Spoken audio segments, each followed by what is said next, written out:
Dear students, आज मैं doctor Ajit Kumar आप सबों का स्वागत करता हूं और आज हम 10th सीबीएसई बोर्ड के लिए जो है वो 10th क्लास के लिए रिप्रोडक्शन का चैप्टर जो है उसमें एक पर्टिकुलर पार्ट हम लोग स्टार्ट कर रहे हैं और इसका ये जो आपका सेक्शन है वो है हमारा सेक्सुअल रिप्रोडक्शन का।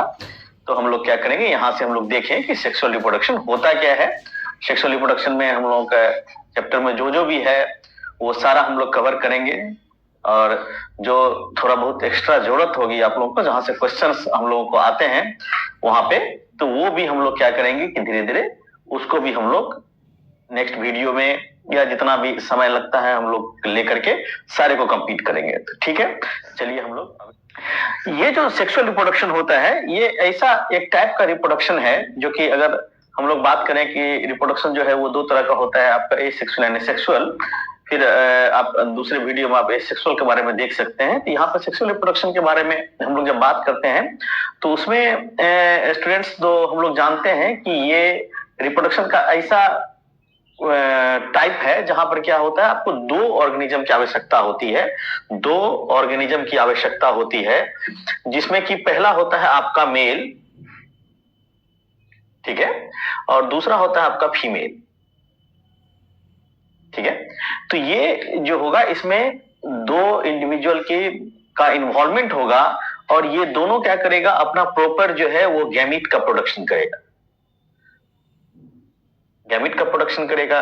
ये भी जो है फीमेल जो पार्ट है पार्टनर है वो भी क्या करेगा, गैमीट का प्रोडक्शन करेगा और दोनों का गैमीट जो है वो अल्टीमेटली फ्यूज होकर के male and female gamete fuse होकर के जैगोट का निर्माण करेगा और फिर वो जैगोट से ग्रेजुअली डेवलप करके जो है एक न्यू ऑर्गेनिज्म, यानी हम बोल सकते हैं गैमीट प्लस गैमीट। अगर ये मेल वाला है और ये फीमेल वाला है तो ये दोनों फ्यूज करके फिर एक जैगोट, और जैगोट अल्टीमेटली आपको न्यू ऑर्गेनिज्म में डेवलप करेगा।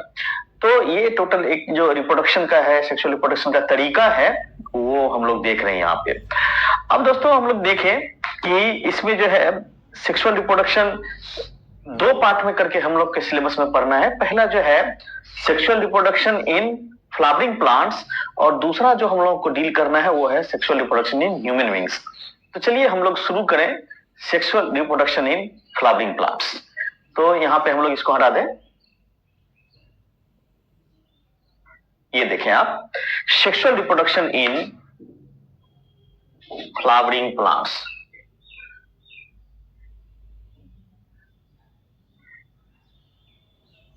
अब हम लोग देखें कि sexual reproduction in flowering plants में क्या तरीका है, क्या ऑर्गन इन्वॉल्व होते हैं, इन सभी चीजों के बारे में हम लोग जाने।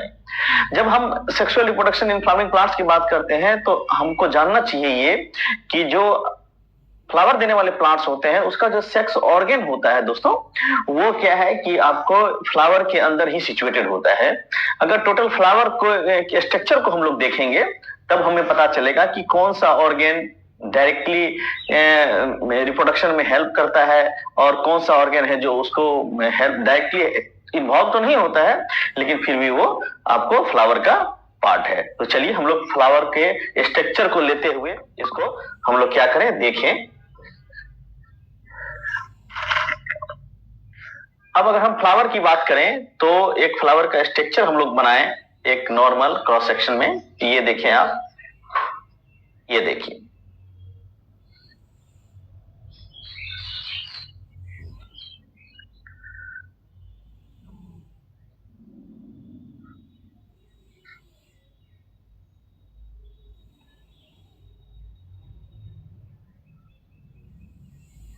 ये देखिए दोस्तों, ये जो है हम लोग एक फ्लावर का देख रहे हैं कि फ्लावर का क्या क्या हमारे पास ऑर्गन होता है जो कि हमारे रिप्रोडक्शन में हेल्प करेगा और हेल्प नहीं करेगा डायरेक्टली, उसको भी हम लोग देखें।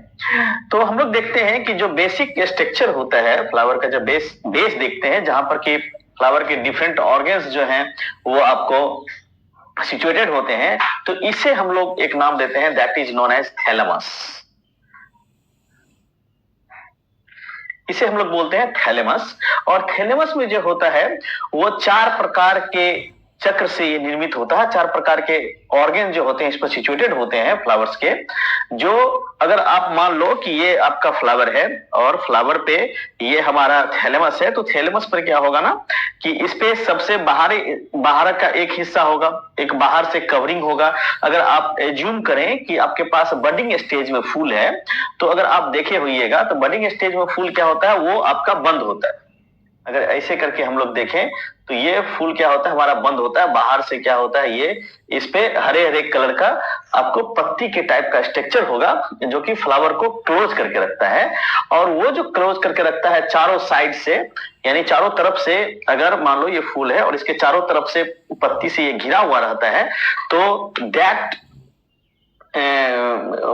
अगर आप बोले कि that circle is known as, यानी अगर ये जो सबसे बाहरी हिस्सा है जो कि बडिंग स्टेज में फ्लावर को बंद करके रखा हुआ था, तो उस सर्किल को हम लोग बोलते हैं, पहला सर्किल वो होता है, and that circle is known as calyx.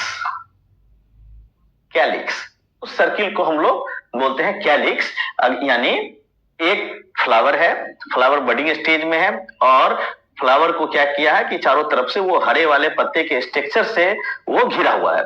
तो जब वो खुलेगा, तो जब ये पत्ती मान लो कि यहाँ पे आपको खुल गया है, तो वो क्या होगा, जो सबसे बाहरी वाला हिस्सा था वो सबसे नीचे आ जाएगा।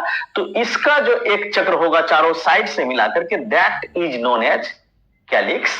और कैलिक्स का अगर आप एक पत्ती तोड़ करके निकाल लो, एक यूनिट तोड़ कर निकाल लो, that is known as sepals.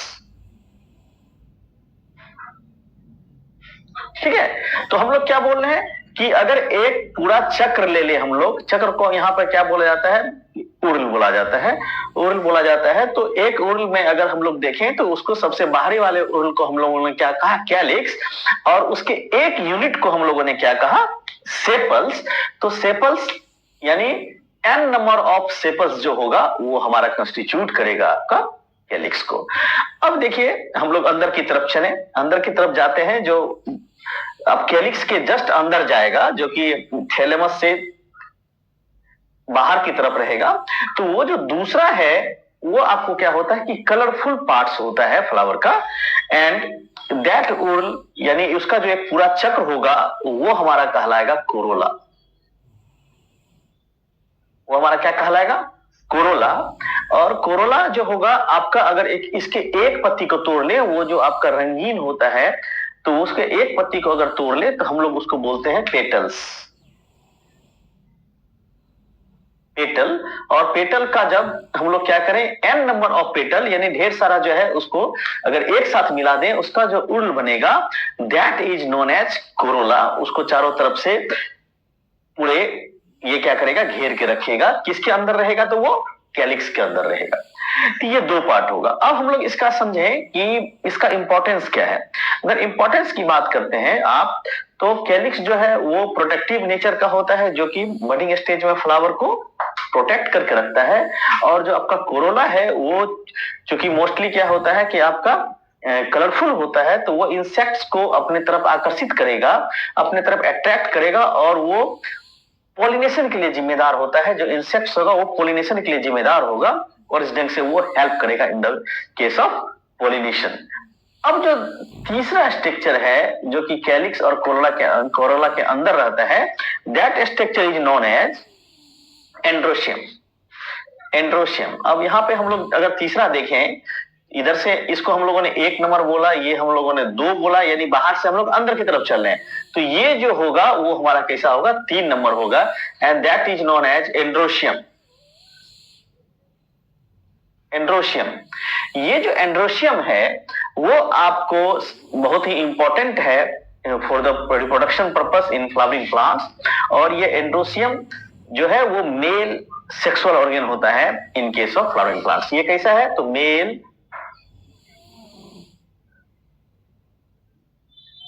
Sexual organ ये कंस्टिट्यूट करता है किसको, ये जो है आपको एंड्रोशियम जो है उसको हम लोग बोलते हैं male sexual organ in flowering plants. ठीक है। अब अगर देखें, अब जैसे कि हम लोग बोल रहे हैं कि एक उर्ल होगा चारों तरफ से चक्र बनाता है वो, तो हम लोगों ने क्या किया कि जैसे कैलिक्स के लिए एक यूनिट सेपल्स को हम लोगों ने देखा, उसी ढंग से हम लोगों ने कोरोला में पेटल्स को देखा, तो उसके एक यूनिट को हम लोग बोलेंगे, और ढेर सारा सेपल्स मिलकर कैलिक्स बनाया, और उसी ढंग से ढेर सारा पेटल्स मिलकर कोरोला बनाया। इसी ढंग से जब एंड्रोशियम की बात करते हैं तो वो क्या करेगा, आपको ये एंड्रोशियम जो है वो ढेर सारा एस्टामिन, अगर n नंबर ऑफ एस्टामिन की बात करें, यहां से चारों एक चक्र जो बनाएगा एस्टामिन का, वो क्या होगा आपको, उसको हम लोग नाम देंगे एंड्रोशियम का। तो ये तीसरा पार्ट है जो कि फ्लावर के बाहर से हम लोग अंदर की तरफ मूव कर रहे हैं, तो वो दिख रहा है। अब जो चौथे पार्ट की बात करते हैं, तो ये चौथे पार्ट की बात करें तो चौथा पार्ट जो है वो that is known as, fourth one is known as gynoecium.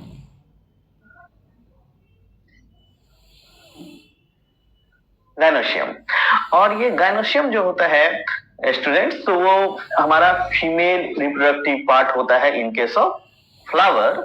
और ये जो है, अब जब इसके यूनिट की बात करें, जब यहाँ पे हम लोग यहाँ पे एक दिख रहा है, क्योंकि आप 2D में देख रहे हैं, और 3D में इसको देखें, ये एक से अधिक नंबर में होता है और बिल्कुल सेंटर में सिचुएटेड होता है। तो ये जो गाइनोशियम होगा दैट फॉर्म्स फ्रॉम कार्पेल,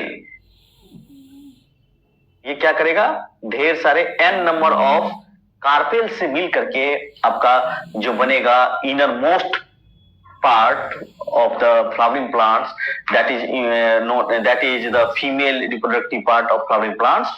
तो इसको हम लोग बोलते हैं कार्पेल, यानी कार्पेल n नंबर में जाकर के आपको क्या करेगा कि गाइनोशियम का निर्माण करेगा। तो इस तरह से अगर हम लोग देखें तो टोटल जो आपके पास चार पार्ट है, आपके पास चार पार्ट क्या क्या हो गया, अब देखिए, पहला हो गया calyx outermost, then corolla, next one is androecium, and fourth one is gynoecium। ठीक है, इस दो पार्ट में, इस दोनों को, ऊपर वाले को हम लोग बोलते हैं accessory sex organ for the purpose of reproduction, जबकि इस दोनों को हम लोग बोलते हैं एसेंशियल फ्लावर ऑर्गन और पार्ट्स फॉर रिप्रोडक्शन। ठीक है, ये है एसेसरी है, और ये हम लोग बोलते हैं एसेंशियल, या आप बोल सकते हैं नेसेसरी पार्ट होता है, जो कि रिप्रोडक्शन में डायरेक्टली इन्वॉल्व होता है, फ्लावर के रिप्रोडक्शन में। तो इस ढंग से आज जो हम लोगों ने अभी तक पढ़ा, हम लोगों ने देखा कि फ्लावर जो होता है वो प्लांट के लिए रिप्रोडक्टिव ऑर्गन का काम करता है, और उसमें जो होता है बाहर से अगर अंदर की तरफ हम लोग देखना चाह रहे हैं तो उसमें चार पार्ट मौजूद होता है फ्लावर्स में। तो जो पहला होता था that is calyx, made up of number of sepals, और वो क्या होता है कि n नंबर ऑफ सेपल्स से मिलकर के एक उर्ल बनाता है, एक चक्र बनाता है सबसे बाहरी हिस्से में। दूसरा जो होता है हमारा कोरोला, जो कि जस्ट अंदर होगा, बाहर से अंदर की तरफ जाने के बाद, यानी आउटर टू इनर की तरफ जाने के बाद, तो वो होगा कोरोला, जो कि n नंबर ऑफ पेटल्स से मिलकर के बना होगा। ये खूबसूरती इसकी ये होती है कि फूल का जो मेन कलर होता है ड्यू टू दैट कोरोला, और वो ढेर सारे पेटल्स से मिलकर बनता है, पंखुड़ी से मिलकर के बनता है, और ये क्या करता है कि आपको पॉलिनेशन में हेल्प करता है। इसी ढंग से थर्ड पार्ट है हमारा एंड्रोशियम, जो कि मेल सेक्सुअल ऑर्गन है इन फ्लावरिंग प्लांट्स, जो कि बहुत सारे स्टामेन्स को मिला करके हम लोग बनाते हैं, मतलब वो निर्मित होता है। और चौथा है आपका गाइनोशियम, जो कि जिसका यूनिट हम लोग बोल सकते हैं कि कार्पेल है, यानी बहुत सारे कार्पेल से मिलकर के वो बना।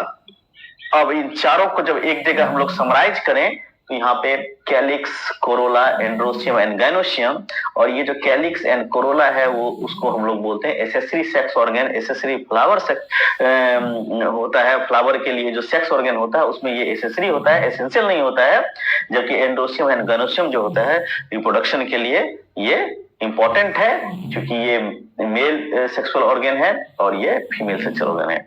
तो अगले हम लोग पार्ट में देखेंगे कि फिर इसका इंटरनल स्ट्रक्चर कैसा है, आपके स्टामेन और कार्पेल के बारे में देखेंगे। चूंकि ये दो एसेंशियल ऑर्गन है तो हम लोग सेकेंड पार्ट में जानेंगे इसके बारे में, और फिर हम लोग फर्टिलाइजेशन की तरफ आगे मूव करेंगे। तो आज के लिए इतना ही। अगर स्टूडेंट्स, अगर आपको लगता है कि ये आपके लिए फायदा वाला चीज है और आपको समझ में आ रहा है ये चीज, तो चैनल को जरूर से लाइक और सब्सक्राइब करें और बेल आइकॉन को सब्सक्राइब करें और बेल आइकॉन को प्रेस करें। चलिए आज के लिए इतना ही, धन्यवाद।